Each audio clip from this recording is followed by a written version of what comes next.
जय हिंद, नमस्कार फ्रेंड्स। ज्योति क्लासेस में आप सभी का एक बार फिर से स्वागत है। फ्रेंड्स, जैसा कि हम सभी को पता है, हमारी जो होम साइंस की सीरीज चल रही है क्लास 6 to 12th, उसको हमने कंटिन्यू रखी है। और उसमें अभी तक हमारा जो क्लास 6 था उसको हमने कंप्लीट कर लिया है।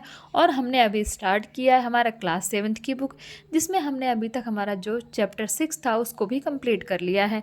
तो आप सभी से रिक्वेस्ट है, अगर अभी तक आपने हमारी क्लास 6 की वीडियोज़ को नहीं देखा है तो प्लीज़ प्ले लिस्ट में जाइए। वहाँ पर आपको क्लास 6 की जितने ही चैप्टर हैं वो टॉपिक वाइज बहुत ही अच्छे से सीरीज़ वाइज कराए गए हैं, जो कि आपको बहुत ही आसान भाषा में बहुत ही अच्छे से एक एक पॉइंट आपके माइंड में फीड होगा।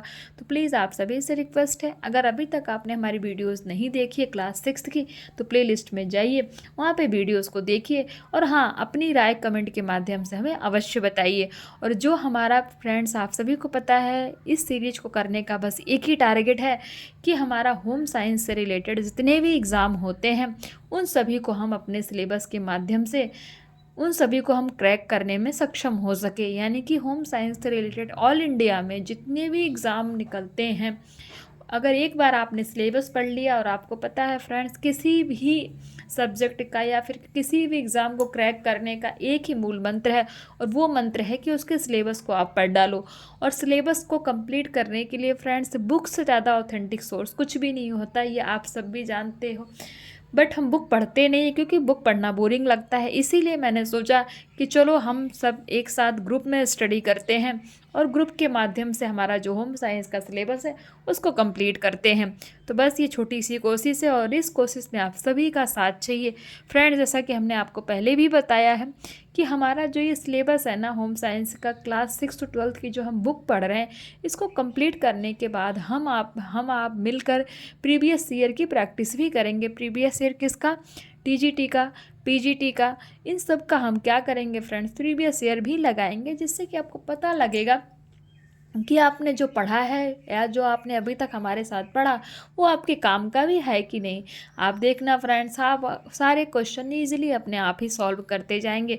तो चलिए फ्रेंड्स, ज़्यादा बातें नहीं करेंगे, आज शुरू करते हैं आज की क्लास। और हाँ, कल की क्लास नहीं हो पाई थी क्योंकि जैसा आप सभी को पता है कि हमारी डेली क्लास होती है, कोई छुट्टी नहीं होती है। संडे सैटरडे नो लीव, हम डेली पढ़ते हैं।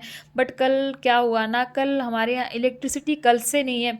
आवाज़ भी बहुत मुश्किल से किसी तरह चार्ज हुआ, थोड़ी देर लाइट आई थी तो हमारा इन्वर्टर थोड़ा चार्ज है। तो मैंने सोचा चलो कल तो लॉस हुआ ही, आज क्यों करें। आज मैंने वीडियो मैं इसीलिए बना रही हूँ। तो कल के लिए फ्रेंड्स, और ये क्या ही कर सकते हैं ना, वो जो चीज़ अपने हाथ में नहीं है। तो चलिए शुरू करते हैं आज की क्लास। आज की क्लास में हम क्या करने वाले हैं, आप स्क्रीन पर देख पा रहे होंगे। आज की क्लास में हम पढ़ेंगे हमारा क्लास 7th का क्या, चैप्टर 7th। क्लास 7th का हमारा हम चैप्टर 7th करने वाले हैं, जिसमें खंड कितना है, 5 है। और खंड 5 में हम क्या पढ़ेंगे, पोषण। और पोषण में कहा क्या पढ़ेंगे, आहार एवं पोषण, it means diet and nutrition. तो फ्रेंड्स, इस चैप्टर को स्टार्ट करने से पहले हमेशा की जो हमारी स्ट्रेटजी रही है कि हम जो आगे पढ़ते हैं उसके पहले हम जो हमने प्रीवियस ईयर में जो टॉपिक पढ़ा है उसका एक बार क्विक रिवीजन लेते हैं। बिकॉज यू नो दैट ना, revision is the most important part of our study. तो फ्रेंड्स, फटाफट एक क्विक रिवीजन ले लेते हैं। आज हम पढ़ रहे हैं पोषण, और हमने इसके प्रीवियस क्लास में क्या पढ़ा था, कुपोषण। कुपोषण में हमने देखा था कुपोषण का अर्थ एवं उसका उपचार, it means mall nutrition, meaning and treatment. हमने उसमें कुपोषण का अर्थ जाना था, कुपोषण का प्रभाव, पोषण जनित रोग, प्रोटीन की कमी से होने वाले रोगों के बारे में जाना था, वसा की कमी से कौन से रोग हो सकते हैं, कार्बोहाइड्रेट की कमी से कौन से रोग हो सकते हैं, खनिज तत्वों की कमी से होने वाले कौन कौन से रोग हैं, इन सभी के बारे में हमने जाना था। तो फ्रेंड्स, और हमने देखा था कुछ खनिज तत्व देखे थे, और ये भी देखा था कि वो खनिज तत्व हमें कहाँ से मिलते हैं और उसकी कमी से कौन से रोग होते हैं। तो ये देखिए, हमने आपको बताया था और हमने बहुत ही अच्छे से आपको एक्सप्लेन किया था। आई होप आपको दिख रहा होगा अच्छे से। तो ये हमने देखे थे कुछ खनिज तत्व, और वो किस में पाए जाते हैं, और उन खनिज तत्वों की कमी से कौन कौन से रोग होते हैं, इन सब के बारे में हमने जाना था। फिर हमने देखा था विटामिन की कमी से होने वाले रोग। ऊपर तो थे खनिज तत्वों की कमी से होने वाले रोग, फिर देखा था विटामिन की कमी से कौन से रोग होते हैं। फिर हमने उसमें देखा था विटामिन ए की कमी, विटामिन बी की कमी, vitamin C, vitamin D, vitamin E, vitamin K, इन सभी की कमी से कौन कौन से रोग होते हैं और इसको किस तरह पूरा किया जा सकता है, इन सभी के बारे में फ्रेंड्स हमने जाना था। फिर हमने देखे थे अन्य रोग। अन्य रोग में देखे थे रक्त अल्पता यानी अनीमिया। अनीमिया क्या होता है? फिर हमने देखा था घेंघा।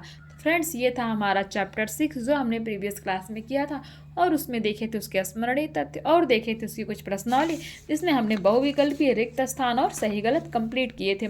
तो आई हो फ्रेंड्स फटाफट आपका एक क्विक रिवीजन हो गया होगा। ये चैप्टर मैंने बहुत ही अच्छे से एक्सप्लेन कराया है और ये चैप्टर आपको प्लेलिस्ट में मिल जाएगा। अगर देखा है तो फिर तो बहुत अच्छी बात है, नहीं देखा है तो प्लीज़ प्लेलिस्ट में जा करके आप इस चैप्टर को अच्छे से समझ सकते हैं। आज हम करने वाले हैं, हमने आपको पहले ही बताया, आहार एवं पोषण, it means diet and nutrition. अब देखते हैं संतुलित आहार का अर्थ क्या होता है। संतुलित आहार के बारे में हमने पहले ही बताया था कि जिस आहार के अंदर वसा, कार्बोहाइड्रेट, प्रोटीन, न्यूट्रिशन ये सब पाए जाते हैं, जल, यही सब मिलके हमारे क्या होते हैं, संतुलित आहार बनते हैं। तो देखते हैं प्राणी मात्र के लिए जीवित रहने के लिए वायु के बाद सर्वाधिक आवश्यक वस्तु क्या है? भोजन या आहार होता है।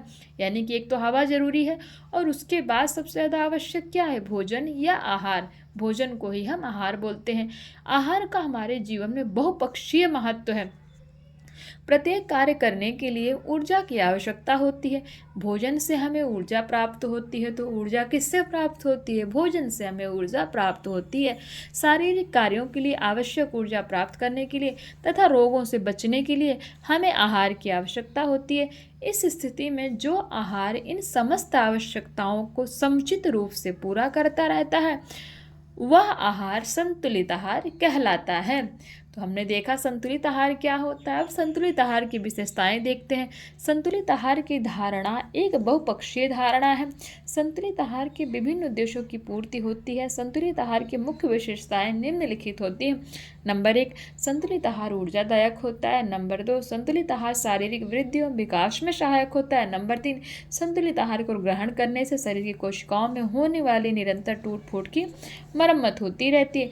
नंबर 4, संतुलित आहार हमारे शरीर को विभिन्न संभावित रोगों से लड़ने के लिए शक्ति प्रदान करता है।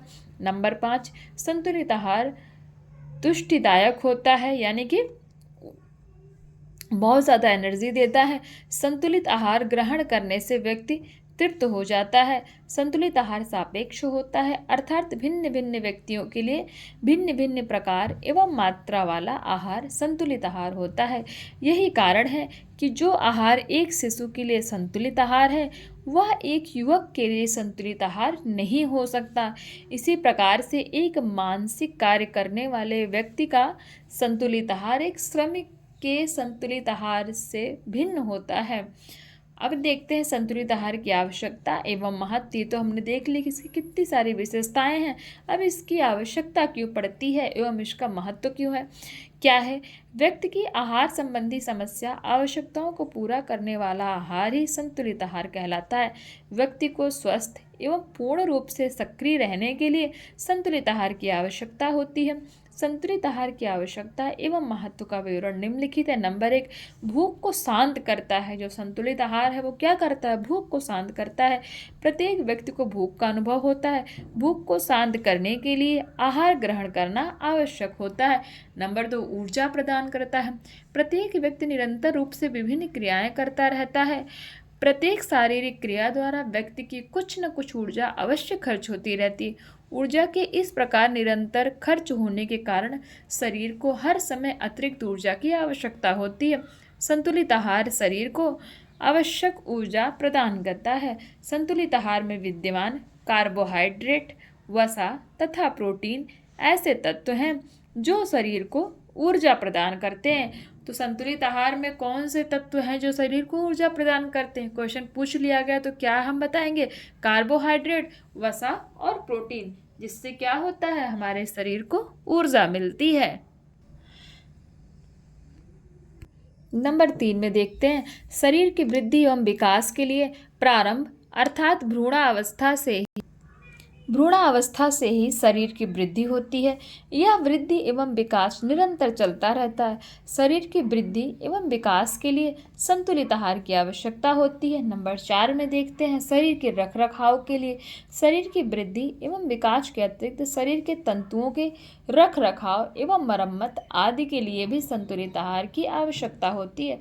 हमारे शरीर के विभिन्न तंत्र निरंतर टूटते फूटते तथा घिसते रहते हैं। इन तंतुओं की मरम्मत एवं क्षतिपूर्ति के लिए संतुलित आहार ग्रहण करना आवश्यक होता है। नंबर 5 देखते हैं विभिन्न रोगों से बचाव के लिए विभिन्न प्रकार से हमारे शरीर पर विभिन्न रोगों का निरंतर आक्रमण होता रहता है। इन रोगों से लड़ने के लिए शरीर को प्रतिरोधात्मक शक्ति की आवश्यकता होती है। हमारा शरीर यह शक्ति संतुलित आहार ग्रहण करके ही प्राप्त करता है। संतुलित आहार में विद्यमान विभिन्न विटामिन तथा खनिज लवण शरीर को विभिन्न रोगों से लड़ने की क्षमता प्रदान करते हैं। नंबर 6 में देखते हैं शारीरिक क्रियाओं को नियमित रखने के लिए संतुलित आहार की आवश्यकता शारीरिक क्रियाओं को नियमित रखने के लिए भी होती है। वो कैसे देखते हैं। हमारे शरीर में सदैव विभिन्न आंतरिक क्रियाएं भी चलती रहती हैं। शरीर की इन विभिन्न आंतरिक क्रियाओं को नियमित बनाए रखने के लिए भी संतुलित आहार की आवश्यकता होती है। तो हमने देखा कि हमारे शरीर को संतुलित आहार की आवश्यकता क्यों होती है, इसके बारे में हमने जाना। अब हम देखते हैं भोजन के पौष्टिक तत्व के बारे में जानते हैं। प्रत्येक जीवित शरीर के लिए नियमित रूप से आहार ग्रहण करना अति आवश्यक है। शरीर को आवश्यक ऊर्जा प्रदान करने के लिए शरीर के तंतुओं के निर्माण एवं क्षतिपूर्ति के लिए विभिन्न रोगों से बचने तथा शरीर के रखरखाव के लिए नियमित रूप से आहार ग्रहण किया जाता है। शरीर के उचित पोषण के लिए मुख्य रूप से 6 तत्व अनिवार्य होते हैं। कौन से? कुछ व्यक्ति साग सब्जियां, रोटी चावल तथा दालें अधिक खाते हैं। इन पोषक तत्वों का सामान्य परिचय निम्नलिखित है। कार्बोहाइड्रेट हमारे भोजन का एक आवश्यक तत्व कौन सा है? कार्बोहाइड्रेट है। मनुष्य के अतिरिक्त अन्य सभी प्राणी भी कार्बोहाइड्रेट को एक आवश्यक पोषक तत्व के रूप में अनिवार्य रूप से ग्रहण करते हैं। किस तरह ग्रहण करते हैं? अनिवार्य रूप से ग्रहण करते हैं। कार्बोहाइड्रेट एक यौगिक है जिसके तत्व हैं कार्बन, हाइड्रोजन तथा ऑक्सीजन। कार्बोहाइड्रेट क्या है? एक यौगिक है और इसके तत्व क्या है? कार्बन, हाइड्रोजन तथा ऑक्सीजन। कार्बोहाइड्रेट को शर्करा युक्त भोज्य पदार्थ भी कहा जाता है। तो कार्बोहाइड्रेट को और किस नाम से जाना जा सकता है? तो कार्बोहाइड्रेट को शर्करा युक्त भोज्य पदार्थ के नाम से भी जाना जाता है। कार्बोहाइड्रेट की प्राप्ति के स्रोत, इट मीन्स कार्बोहाइड्रेट हमें कहाँ से मिलते हैं? कार्बोहाइड्रेट प्रायः सभी अनाज, फल सब्जियों, मेवे, शकरकंद, आलू आदि में पाया जाता है। सूखे मेवे कार्बोहाइड्रेट के अति उत्तम तथा गुण शक्कर शहद कार्बोहाइड्रेट के उत्तम स्रोत हैं। यानी कि इन सभी में कार्बोहाइड्रेट बहुत ही ज़्यादा मात्रा में पाया जाता है। कार्बोहाइड्रेट की उपयोगिता। अब कार्बोहाइड्रेट की उपयोगिता यानी कि आवश्यकता क्यों, उसको हमारे शरीर के लिए क्यों आवश्यक है, उसकी क्या उपयोगिता है। हमारे शरीर के कार्बोहाइड्रेट की उपयोगिता एवं महत्व का विवरण निम्नलिखित है। कार्बोहाइड्रेट ऊर्जा प्रदान करने वाला तत्व है। कार्बोहाइड्रेट शरीर के विभिन्न कार्यों के लिए आवश्यक ऊर्जा प्रदान करता है। कार्बोहाइड्रेट शरीर में कैल्शियम के पोषण में सहायक होता है। नंबर 3 देखते हैं। कार्बोहाइड्रेट खाद्य सामग्री में रेशों की अधिकता होती है। ये मल विसर्जन में सहायक होते हैं। नंबर 4 भोजन में ग्रहण किया गया कार्बोहाइड्रेट शरीर में एकत्र प्रोटीन से ऊर्जा प्राप्त कर लेता है, जबकि प्रोटीन को कुछ अन्य कार्यों के लिए बचाकर रखना आवश्यक है। नंबर 5 देखते हैं। पर्याप्त मात्रा में कार्बोहाइड्रेट ग्रहण करने से यह शरीर में वसा की बचत में सहायक होता है। नंबर 6 कार्बोहाइड्रेट युक्त भोज्य पदार्थों के समावेश से हमारा आहार स्वादिष्ट बन जाता है, क्योंकि अधिकांश कार्बोहाइड्रेट युक्त खाद्य पदार्थ मीठे तथा अच्छे स्वाद वाले होते हैं। तो ये देखिए फ्रेंड्स, कार्बोहाइड्रेट की हमारे शरीर में क्या उपयोगिता है। अब देखते हैं वसा। भोजन के आवश्यक पोषक तत्वों में वसा का भी महत्वपूर्ण स्थान है। वसा शरीर के लिए विभिन्न प्रकार से उपयोगी है। संतुलित आहार में वसा की समुचित मात्रा का होना अति आवश्यक है। अब वसा हमें मिलता कहाँ से है? इट मीन्स वसा की प्राप्ति के स्रोत। वसा प्राप्ति के स्रोत प्राणी जगत तथा वनस्पति जगत दोनों में पाए जाते हैं। दूध तथा दूध से बने पदार्थ, मांस, मछली, अंडे का पीला भाग, मछली के यकृत से निकला तेल तथा पशुओं की चर्बी, बीजों एवं अनाज से निकले तेल तथा सूखे मेवे एवं फल वसा के क्या है? मुख्य स्रोत है, यानी कि इन सभी से वसा पर्याप्त मात्रा में मिलता है। वसा की उपयोगिता देखते हैं। वसा शरीर के लिए विभिन्न प्रकार से उपयोगी होता है। वसा की उपयोगिता तथा महत्व का सामान्य विवरण निम्नलिखित है। नंबर 1, वसा शरीर में संचित होकर ऊर्जा प्रदान करती है। जिस समय शरीर में अन्य ऊर्जा उत्पादक भोज्य पदार्थ विद्यमान नहीं होते, उस समय यह संचित वसा शरीर को ऊर्जा प्रदान करती है। नंबर 2, वसा शरीर की विभिन्न प्रकार से सुरक्षा प्रदान करती है। इट मीन्स वसा शरीर को विभिन्न प्रकार से सुरक्षा प्रदान करती है। शरीर के कुछ कोमल अंगों जैसे कि हृदय, गुर्दों के चारों ओर वसा एकत्र हो जाती है तथा ये अंग बाहरी आघातों से सुरक्षित हो जाते हैं। नंबर 3, वसा हमारे आहार को स्वादिष्ट बनाती है। घी, मक्खन, दूध आदि का स्वाद अति उत्तम होता है। नंबर 4, वसा शरीर के पाचन तंत्र की क्रियाशीलता को सुचारू बनाने में भी सहायक होती है। वसा से हमारे शरीर का आमाशय तथा आंतें चिकनी बनी रहती हैं। इस प्रकार वसा आंतों की स्वाभाविक गति को क्या करती है? सुचारू बनाए रखने में सहायक होती है। वसा हमारे शरीर के ताप क्रम को नियमित बनाए रखती है। व्यक्ति द्वारा आहार में ग्रहण की गई वसा भोजन को अधिक उपयोगी बना देती है। हमारे शरीर के लिए आवश्यक कुछ विटामिन केवल वसा में ही घुलनशील होते हैं। कौन से? विटामिन ए, डी, ई तथा के। इस स्थिति में शरीर में वसा की पर्याप्त मात्रा विद्यमान होने पर ही शरीर इन विटामिनों को अवशोषित कर पाता है। अब देखते हैं प्रोटीन के बारे में जानते हैं। प्रोटीन भी हमारे आहार का एक आवश्यक उपयोगी तत्व है। प्रोटीन को आहार का सर्वोत्तम तत्व माना जाता है क्योंकि यह हमारे शरीर के निर्माण, विकास एवं रखरखाव के लिए आवश्यक होता है। प्रोटीन कहाँ से मिलता है? इट मीन्स प्रोटीन की प्राप्ति के स्रोत। प्रोटीन की प्राप्ति के स्रोत पशु जगत तथा वनस्पति जगत दोनों में ही विद्यमान है। हर प्रकार के मांस, अंडे, मछली, दूध तथा दूध से बनी वस्तुओं में प्रोटीन की भरपूर मात्रा पाई जाती है। वनस्पति जगत में मुख्य रूप से सोयाबीन, मटर, दालें, मूंगफली तथा अनाज प्रोटीन के उत्तम स्रोत हैं। कुछ सब्जियों में भी अल्प मात्रा में प्रोटीन विद्यमान होती है। अब देखते हैं प्रोटीन की उपयोगिता क्या है। प्रोटीन शरीर के लिए अत्यधिक आवश्यक एवं उपयोगी है। प्रोटीन की आवश्यकता आजीवन बनी रहती है। इसकी उपयोगिता एवं महत्व का विवरण निम्नलिखित है। नंबर 1, शरीर की वृद्धि एवं विकास के लिए प्रोटीन अति आवश्यक है। शरीर के निर्माण में सर्वाधिक योगदान प्रोटीन का ही होता है। इट मीन जब शरीर का निर्माण हमारा होता है तो उसमें प्रोटीन का बहुत ही ज़्यादा योगदान होता है। नंबर 2, शरीर के सुचारू रूप से कार्य करने के लिए विभिन्न एंजाइम तथा हार्मोन्स अति आवश्यक होते हैं। इन एंजाइम्स तथा हार्मोन्स के निर्माण के लिए भी प्रोटीन आवश्यक होती है। नंबर 3, प्रोटीन शरीर को ऊर्जा प्रदान करने के दृष्टिकोण से भी उपयोगी है एवं महत्वपूर्ण है। यदि किसी कारणवश शरीर में कार्बोहाइड्रेट तथा वसा की कमी हो तो उस दशा में प्रोटीन ही शरीर को आवश्यक ऊर्जा प्रदान करती है। नंबर 4, शरीर की कोशिकाओं की निरंतर टूट फूट की मरम्मत तथा उनके रख रखाव का कार्य भी प्रोटीन द्वारा ही किया जाता है। तो देखा फ्रेंड्स, प्रोटीन हमारे लिए कितना इम्पोर्टेंट है। अब देखते हैं खनिज लवण। खनिज लवण शरीर के विकास में सहायक होते हैं। भोज्य पदार्थों में लगभग 20 खनिज लवण पाए जाते हैं। हमारे शरीर के लिए इनमें से 12 खनिज लवणों की आवश्यकता होती है। रक्त संचार में ये बड़ी महत्वपूर्ण भूमिका निभाते हैं। लोहा, कैल्शियम, पोटेशियम, सोडियम, फास्फोरस, गंधक, तांबा, मैग्नीशियम, आयोडीन, क्लोरीन प्रमुख खनिज लवण हैं। तो जो सबसे इम्पॉर्टेंट और प्रमुख खनिज लवण कौन कौन से हैं? लोहा, कैल्शियम, पोटेशियम, सोडियम, फास्फोरस, गंधक, तांबा, मैग्नीशियम, आयोडीन और क्लोरीन, ये क्या है? प्रमुख लवण हैं। खनिज लवण प्राप्ति के स्रोत ये मिलते कहाँ से हैं? खनिज लवण दूध, पनीर, केला, हरी सब्जी, नमक, टमाटर, पालक, खीरा, प्याज आदि में पाए जाते हैं। खनिज लवणों के कार्य, अब इनके कार्य क्या होते हैं? हड्डियों और दांतों के निर्माण में सहायक होते हैं।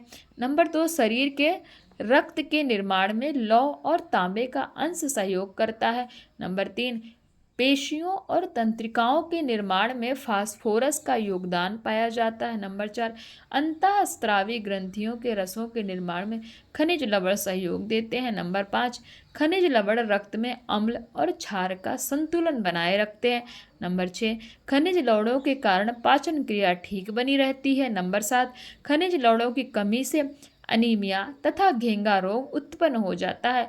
अतः हमें अपने भोजन में खनिज लवणों का विशेष ध्यान रखना चाहिए। देखा फ्रेंड्स, खनिज लवण भी हमारे लिए कितने इंपॉर्टेंट हैं। अब देखते हैं विटामिन। मनुष्य के आहार में कार्बोहाइड्रेट, प्रोटीन, वसा तथा खनिज लवणों के अतिरिक्त विटामिनों का भी महत्वपूर्ण स्थान है। आहार के अन्य अनिवार्य तत्वों के समान विटामिन शरीर के निर्माण एवं पोषण में विशेष योगदान नहीं देते, परंतु हाँ, शरीर के सुचारू रूप से चलने तथा स्वस्थ रहने के लिए विटामिन अत्यंत आवश्यक हैं। विटामिनों को सुरक्षात्मक तत्व कहा जाता है, यानी कि विटामिन को क्या कहा जाता है? सुरक्षात्मक तत्व। क्या करते हैं? ये सुरक्षा करते हैं। आहार में विटामिन की न्यूनता या अभाव से विभिन्न रोगों का क्या होता है? आक्रमण हो जाता है। विटामिन की कमी से होने वाली हानियाँ, यानी कि जब विटामिन की कमी होती है तो किस तरह की हानि होती है, किस तरह का नुकसान होता है। विभिन्न विटामिनों की समुचित मात्रा ग्रहण करना शरीर एवं स्वास्थ्य के लिए अति आवश्यक है। विटामिन की कमी या अभाव से हमें विभिन्न हानियों एवं परेशानियों का सामना करना पड़ जाता है। मुख्य विटामिनों का सामान्य परिचय, जो बहुत ही मुख्य यानी कि इम्पोर्टेंट विटामिन है, उनके बारे में देख लेते हैं। Vitamin A, vitamin B, vitamin C, vitamin D तथा E. Vitamin A, B, C, D, E तथा के, ये हमारे प्रमुख विटामिन है। तो आपसे पूछ लिया गया कि प्रमुख विटामिन कौन से होते हैं, तो vitamin A, B, C, D, E तथा के, ये क्या है? हमारे प्रमुख विटामिन है। इन मुख्य विटामिनों का सामान्य परिचय निम्नलिखित है। Vitamin A. विटामिन ए एक अत्यधिक आवश्यक एवं उपयोगी विटामिन है। यह विटामिन प्राणी जगत तथा वनस्पति जगत दोनों ही स्रोतों से प्राप्त किया जा सकता है। घी, मक्खन, दूध, दही तथा अंडे में विटामिन ए की पर्याप्त मात्रा पाई जाती है। मछली की यकृत में विटामिन ए की भरपूर मात्रा पाई जाती है। इनके अतिरिक्त गाजर, टमाटर, पपीता, सीताफल, संतरा, रसभरी कद्दू तथा पालक में विटामिन ए की पर्याप्त मात्रा पाई जाती है। शारीरिक वृद्धि एवं विकास के लिए विटामिन ए अत्यधिक आवश्यक है। आँखों के स्वास्थ्य तथा नेत्र ज्योति के लिए विटामिन ए अत्यधिक आवश्यक है। आहार में विटामिन ए की कमी का प्रतिकूल प्रभाव व्यक्ति की आँखों तथा त्वचा पर पड़ता है। इस विटामिन के कारण होने वाला मुख्य रोग को क्या है? रतौंधी है, यानी कि विटामिन ए की कमी से होने वाला मुख्य रोग कौन सा है? रतौंधी है। अब देखते हैं vitamin B complex. Vitamin B complex वास्तव में कोई एक विटामिन नहीं, बल्कि विभिन्न विटामिनों का क्या है? समूह है। इस समूह के विटामिनों को विभिन्न स्रोतों से प्राप्त किया जा सकता है। इस समूह के विटामिन भी शरीर एवं स्वास्थ्य के लिए अत्यधिक उपयोगी हैं। विटामिन बी की कमी से होने वाला मुख्य रोग कौन सा है? बेरी हमने देखा विटामिन ए की कमी से होने वाला मुख्य रोग रतौंधी, यानी कि आँख की बीमारी।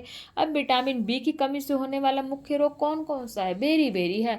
विटामिन सी देखते हैं। मानव शरीर के लिए अत्यंत आवश्यक विटामिनों में विटामिन सी एक विशेष स्थान है। इसे एस्कॉर्बिक एसिड भी कहते हैं। विटामिन सी को और किस नाम से जानते हैं? तो एस्कॉर्बिक एसिड भी कहते हैं। विटामिन सी की प्राप्ति के मुख्य स्रोत हैं खट्टे फल। इनमें नींबू, नारंगी, संतरा, अमरूद, अनानास तथा तरबूज आदि मुख्य हैं। इनके अतिरिक्त आंवला भी विटामिन सी का एक अति उत्तम स्रोत है। हरे पत्ते वाली सब्जियों में भी विटामिन सी पाया जाता है। गर्म करने से अर्थात ताप कर विटामिन सी नष्ट हो जाता है। विटामिन सी की कमी से स्कर्वी रोग होता है। तो विटामिन सी की कमी से कौन सा रोग होता है? स्कर्वी रोग होता है। विटामिन डी मानव शरीर के सुचारू विकास एवं स्वस्थ रहने के लिए विटामिन डी भी अत्यधिक आवश्यक है। विटामिन डी एक ऐसा विटामिन है जिसे आहार के अतिरिक्त एक अन्य स्रोत से भी प्राप्त किया जा सकता है। सूर्य के पराकाशनी किरणें विटामिन डी के महत्वपूर्ण स्रोत हैं।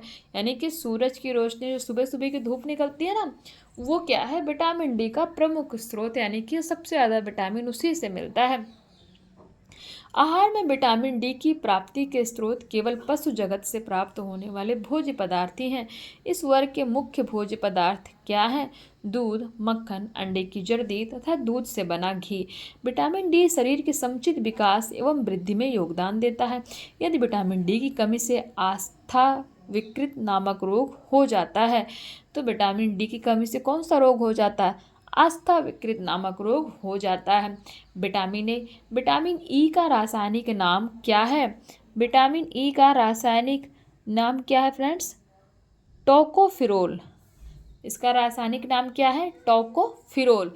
विटामिन ई मुख्य रूप से अनाजों के अंकुरों में पाया जाता है। अंकुरों मतलब जैसे चना हो गया, मूंगफली हो गया, इनको क्या करते हैं? इनको भिगो कर खाते हैं ना, और भिगो के खाने के बाद जो इसमें हल्के से रेशे निकलते हैं ना, बोलते हैं ना, अंकुरित करके खाया जाता है, तो वो होता है अंकुर, तो उसमें पाया जाता है। मुख्य रूप से गेहूँ तथा मक्का के अंकुरों में इसकी पर्याप्त मात्रा होती है। विटामिन ई की अल्प मात्रा हरी सब्जियों, यकृत तथा गुर्दे में भी पाया जाता है। विटामिन ई की कमी से संतानोत्पादन क्षमता में कमी आ जाती है। अब देखते हैं विटामिन के हमारे शरीर एवं स्वास्थ्य के लिए आवश्यक विटामिनों में विटामिन के का भी महत्वपूर्ण स्थान है। विटामिन के को विभिन्न स्रोतों से प्राप्त किया जा सकता है। यह सब्जियों, अनाजों एवं पशु जगत से प्राप्त किया जा सकता है।